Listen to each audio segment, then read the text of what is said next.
Good morning, good afternoon, good evening, as the case may be. We're shooting here in the morning. My name is Mike Wheeler.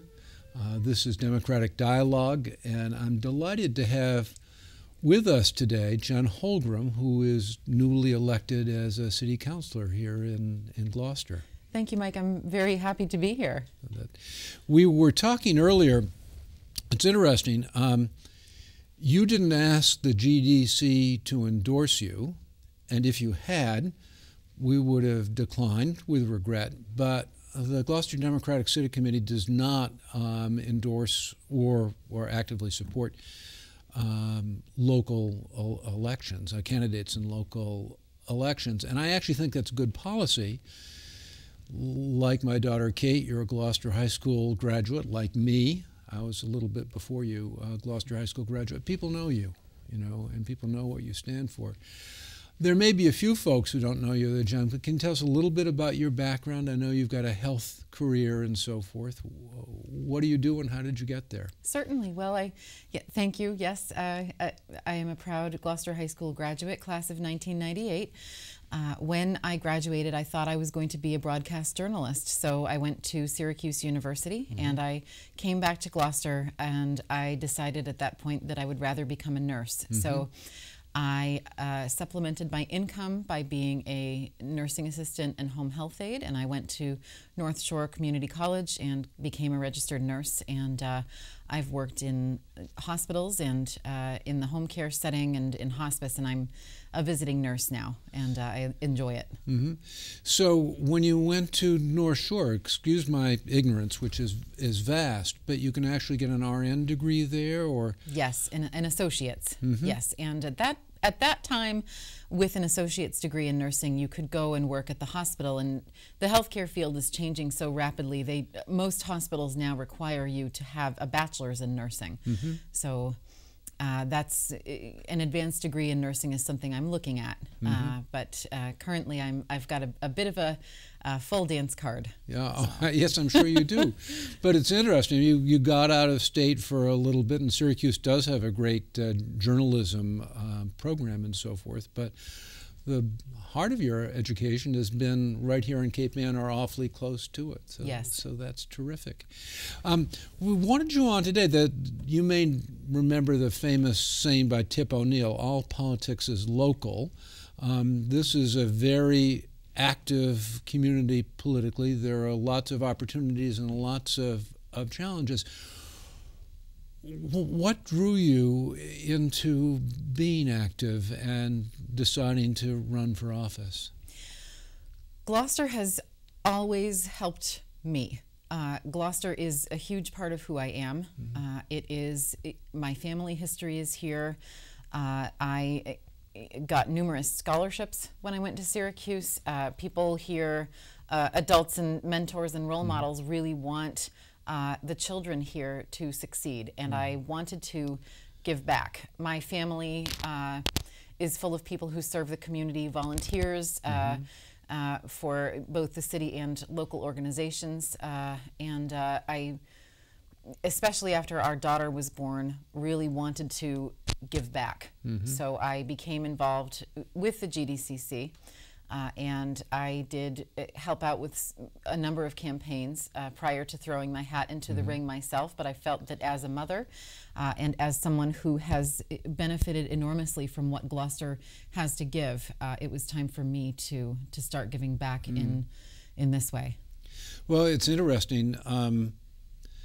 Like you, I've got family roots that go way, way back, including a scoundrel who in 1642 or something was actually expelled from town. Oh, so my goodness, no. We sneaked in, Christopher Avery. No way. We sneaked in out. He dandled Reverend Blindman's wife on his knees. That was the culminating thing. Oh, dear. But the long and the short of it, in this day and age, it's great to live in a community where I still see people I went to kindergarten with, and you see all of your friends. We were talking about our older daughter, Kate, who was a year ahead of you at Gloucester High School. Yes. It's one thing to want to serve the community and to do what you can on the side, but being an elected city official, in your case, a councillor at large, is actually a very big commitment. I think bigger than it was when I was in high school. It's not really a part-time job. It isn't. No. What are the biggest issues that you see and that you think you can be helpful on here in the city? Well, certainly one of the biggest looming issues for us is the question of retail marijuana. And it is something that people voted overwhelmingly in favor of in the state and in Gloucester. So the City Council is exploring a balanced look at it. They recognize that many people in the community have concerns about retail establishments, and they also recognize that a lot of people here want retail marijuana. We're sort of looking at what the state regulations are going to bring about, and that seems to be changing daily. And currently we've got a moratorium in place in the city to help us sort of put together zoning and explore the best options, the most equitable options for everyone here. So that's one of the major issues we're going to be looking at during my first term in office. Well, it's one of those things where, I'm asking you about local issues, but the intersections with state and even national policy, because there's a real disconnect between federal law and what many states, including Massachusetts, are doing at this point. Yes, indeed. So even if there were consensus or a clear majority of what to do locally, it's a moving target in terms of what you're dealing with. How do you deal with that? How do you stay informed in terms of what the state policy is? And I mean you collectively who are in office. Well, we are very fortunate to have a broad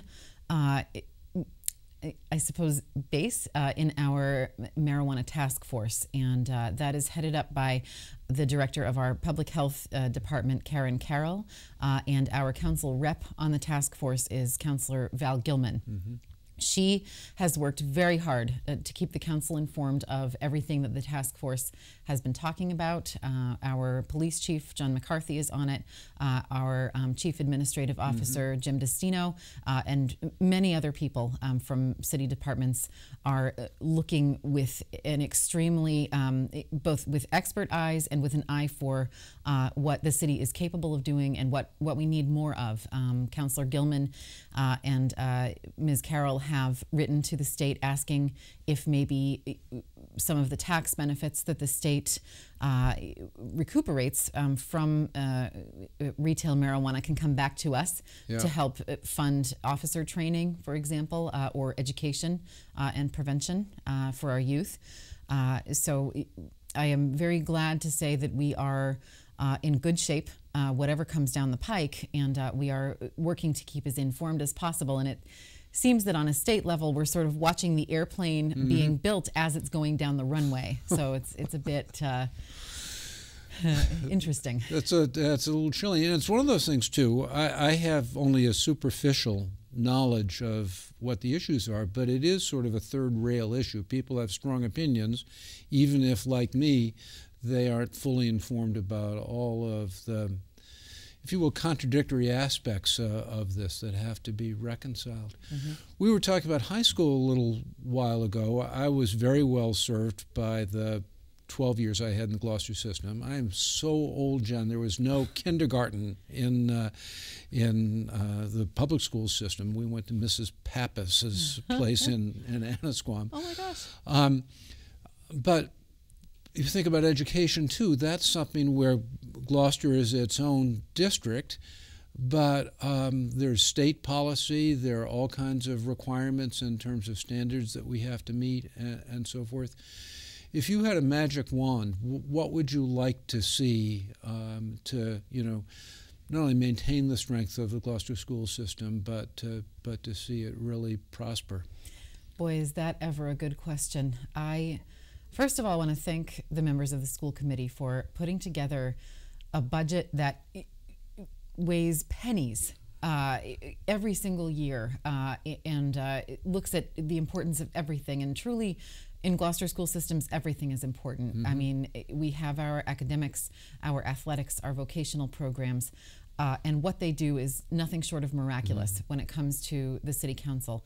I will say we are the parents of a second grader, and when our daughter entered kindergarten, I was floored as to what supplies were needed. Oh. Basic supplies. I'm talking paper towels, hand sanitizer, pencils, but Kleenexes, things that I took for granted as a child, that would always be there. Schools can no longer afford to supply these things for their teachers, so oftentimes teachers are paying out of pocket themselves. And even now, as the children get older and maybe don't share germs as much, the supplies needed for classrooms get fewer, but still, I mean, in flu season, you know, I'll send some more tissues in every once in a while, or some Lysol wipes, I feel bad that our teachers are put under such a strain of having to worry about whether or not they're going to have enough paper towels to clean the desks at the end of the day. If I had a magic wand, I would really love to provide some sort of budget allocation for that stuff, basic stuff. When I was growing up, this changed long ago, but the school committee was largely autonomous in the sense that it could set the budget, and obviously that's not a trivial part of the city budget. That was changed probably decades ago, so they're more of a recommending body at this time. Do I have that right? Yes, but the city council doesn't have that much power or say in what they do recommend. And this will be my first time voting on the school committee budget, of course, but we are basically saying yes or no to it, as far as I understand. I'm hoping to attend some school committee budget hearings as they come up, just to hopefully gain a good understanding of really what they're struggling with this year, and that way I can go in with an informed decision when it comes time for us to vote. So I support the Gloucester Educational Foundation. I send a few bucks to there's a Gloucester High School scholarship and so wonderful. Thank you. Yeah, but this is a cold call, as we say. Whether now or later, if you can think of something that I could do that would help out more, how can just an everyday citizen help support schools that benefited us so much? Wow, it always helps to write into your representatives, to your school committee members, to ask them what they need, to thank them for doing a good job, or to raise issues that have come up that they may not be aware of. And the same goes for our superintendent or other members of our school administration. They are here to listen, and I want to make sure that they know they're supported, and that doesn't cost any money at all. It just costs a little bit of time. Well, I mean, that kind of support is important as well. Can we go back a little bit? You know, before we went on the air, I was asking how you're doing with these new responsibilities, and the answer was you're enjoying it. There's a lot to tackle and so forth, and that in some ways it's less hectic than running for office. This was the first time you had run for office. Is that correct? Yes. And you did spectacularly well. Thank you. I know you worked hard with going to a lot of the forums and so forth. Again, that in a simpler time, it wasn't as big an investment of time and money to run for municipal office. What were the big challenges in it? What did you learn as you went along during the campaign? The big challenge was getting to know as many people as possible and getting the message out to as many people as possible. I decided to run in a citywide election, not just in our ward, Ward 5, and I really have grown to know Councillor Nolan in Ward 5, and he's done an effective job, and I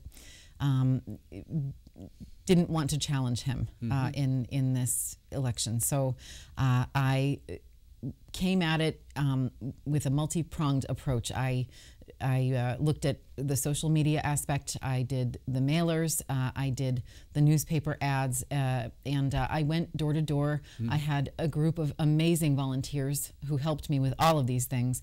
I went canvassing in neighborhoods where I thought it would be really important for me to listen to people, and I wish that I could have gone to every door. And of course, it's not possible to do that. But I wanted to make sure that I got as much information as possible in the time that I had.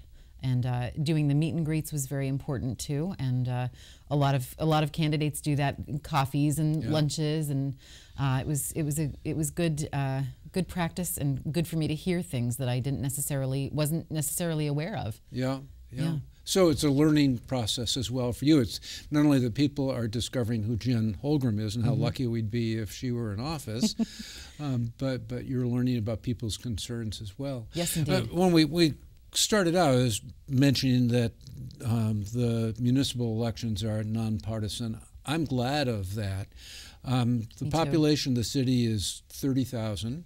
If you care about your city, you can learn about the candidates, you can meet them more than once. Yep. And I don't know 30,000 people in Gloucester or anything close to that, but I know people who know people who know people. Yes. And their reputations, good and bad, in terms of who can get a job done and whom we should have confidence in. So as a consequence, it seems to me we don't need to have a little D or a little R after somebody's name. And I have no idea when I'm voting for people on a municipal ballot what their general policies are. I'm concerned about whether they can do a good job for the city. I agree with that 100%. And I am a registered Democrat in the spirit of full disclosure, but a lot of the people in the city are unenrolled. They have no party affiliation. And frankly, at the local level, if we are arguing about policy that's up here, federal or state, then we don't have the ability to really sit down and hash out how to pay for pencils and potholes. Yeah. It's as simple as that. Well, the other thing, too, is we look at some of these international issues, obviously, and some of the national issues, and we have strong points of view, but it's not clear that we can kind of move the needle very much. Right. But if you roll up your sleeves in the city, whether it's an elected office or whether it's in some community organization, you can actually achieve some good. Absolutely. I've raised the question of education, talked a little bit about the marijuana policy thing, which is difficult. What else is on your agenda and on the city's agenda that we ought to get on the table here? The Fuller Project is definitely something that has been a contentious issue for years now. And I'm on the Planning and Development Standing Committee, along with Councillor Gilman and Councillor at Large Lundberg, who's also our council president. And we are trying to hash out a solution. The special permit application has been submitted, but it has not been approved yet. There are just multiple hoops to jump through for the applicant as well as for the city. There are some issues at the planning board level currently, engineering issues and whatnot, and the question of affordability has been raised at the planning and development level, but we decided to vote it back to the administration, and it is pretty complicated, but there is the possibility of hopefully tying in affordable housing at 71 Middle Street at the current Y location. Yes.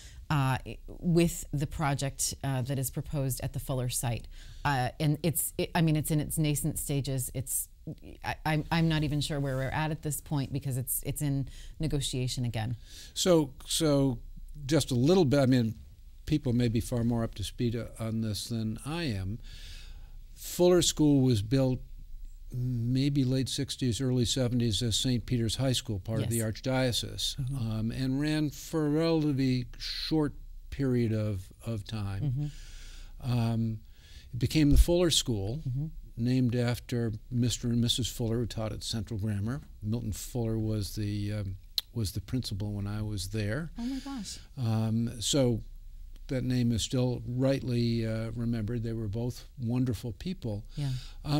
In broad brush, what are the options? I understand still under negotiation, they're planning and so forth, nation stage and so forth, but what are the competing uses and how they would support each other?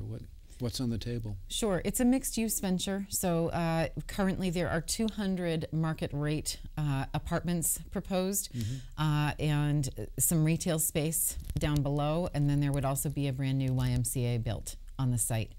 And hopefully, you know, if it does go through, those 200 units would help the vacant businesses. This is my little pipe dream, maybe not just mine, up at Gloucester Crossing, without retail currently, sort of hit a critical mass and fill up. They would be rental units, so the city would get some tax income from that yearly. I think it's in the ballpark of $600,000 or $700,000 annually. There would be permitting fees to be paid. There would be jobs developed. I've heard about 100 jobs, either full or part-time, that would come out of this. And certainly it's a contentious issue. I've heard that some people want it to turn back into a school, and I sympathize with that. We have learned that there are multiple environmental issues at the site. The fill that was used in the field is unfortunately going to be very difficult to remediate. Yeah. There's asbestos in the building, of course, because in any building built in the 60s and 70s, there was asbestos used. It's unfortunately become kind of a drag on our city income, and people have come to me saying something needs to be done about it. Something needs to be done about it soon. And I just hope that we can figure out a good solution, and again, an equitable solution for everyone.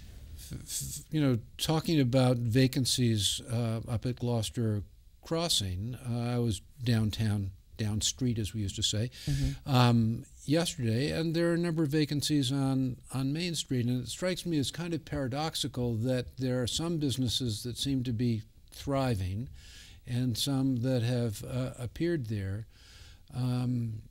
But we also have to be realistic about the fact that it seems a little marginal. We were talking before about federal, state, and local. We are part of a larger economy, and there's only so much that any city can do in terms of spurring enterprise, creating jobs, tax base, and so forth. Yeah. Very broad issue, of course, but do you have any view of initiatives we might take or things that we should be concerned about? I would love to see all of the storefronts on Main Street filled again. I completely respect it is a huge challenge to run a local business, and the amount of work that the Chamber of Commerce does daily to support our businesses on Cape Ann, hundreds of them belong to the Chamber of Commerce, cannot be understated. I'm amazed and really appreciative about everything they do. There are no easy answers, unfortunately, but if things come across my desk, so to speak, the dais, that will help make it easier for local businesses, I want to take a good hard look at them and make sure that we can do that. I would really like to expand our business tax base. Right now we have about 10% businesses to 90% residents.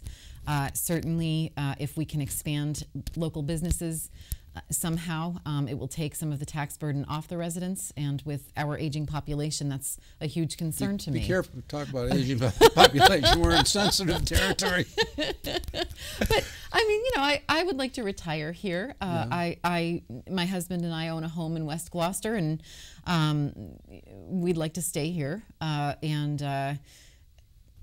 At some point, it'll be necessary for us to downsize too. I mean, I'm looking down the road, but way down the road, Jen. But it would be it would be nice to stay in our community, and it's tough when you're on a fixed income and you're paying all these taxes for a house that is huge. And well, that does get us into kind of national and maybe even international economy. The fact of the matter is that there's such a spread in terms of income. Yes. There are some people who are doing extraordinarily well, some might say obscenely well, and there are others who are struggling. Yes. Or are really hurting on this in ways that weren't true when I was growing up. There's a spread. There were always some people up here and some people down there, but the difference between them was real, but not as stark. And as a consequence, some of what we see in terms of business, this is to my unprofessional eye, there's some great restaurants in town that, aren't cheap because they're putting a great product on the plate. Yeah. But the kinds of businesses that we used to see are competing not just with the North Shore Mall, which is having its own problems at this point, but also with Amazon and so forth. So it's talk about swimming against the tide. It's hard, and I wish there were an easy answer to it. I'm a little suspicious of people who assume you can snap your fingers and return to an earlier time. Well, you know what would be nice? If we could expand our science and technology base. We have, and I've talked about this many times on the campaign trail. We have the Gloucester Marine Genomics Institute. These kids, literally high school kids who have just graduated, learning these complex laboratory procedures, sequencing genomes of lobsters and cod, and learning enough to be able to be hired at prestigious labs in Boston. GMGI is expanding to the waterfront, which is very exciting. Yep. And we're sort of at a crossroads here. If we could get more businesses that are science and technology oriented, and even science and technology manufacturing oriented. I mean, we have a lot of people here with skills in the manufacturing industry, and it would be nice if they could live in the same place that they work. Our space is limited, but we can get creative with these types of things. Now, does that fall under your purview on the subcommittee on planning and so forth, or is that a separate economic development subcommittee of the council? Well, I think it probably would. I mean, we would be taking a look at permits and proposals and things like that, and I'd be happy. I'd be happy if it comes to you. Absolutely, yeah. Yeah. Well, it also is a public-private kind of interchange where, as you say, you've got to listen and know what's needed, and we've got a chamber here that's very active. Yes. But the question is, what kind of support is needed to make it go? So, depending whether the sun is shining or not, I can be downtown and be hopeful about where we're going. And one thing that is, I think, very heartening is the way in which the arts are becoming an economic base. I mean, the arts are important in their own right. Yes. My mother was a painter of some renown, and that has its own value. And you know with a second grader, what it means in education. It's so true. But it supports tourism. It enhances our identity because the art here goes way back. So the sun was shining this morning when we came in, and I guess that thought occurred to me. We're close to closing time. Any last thoughts, Jen? Or well, I completely agree with you on the arts as well. I mean, we've got the Rocky Neck Cultural District. We have downtown, and the Downtown Development Commission is working very hard to keep that space vital and make it even more so. Arts have always been a part of our economy as much as fishing have, and our heritage, and I support them as well. So I really appreciate you inviting me to be on Democratic Dialogue. I've enjoyed talking with you. Well, lucky us and lucky viewers. It's wonderful to have you with us today and wonderful to have you in the City Council. Thank you, Mike. Thank you, Jen.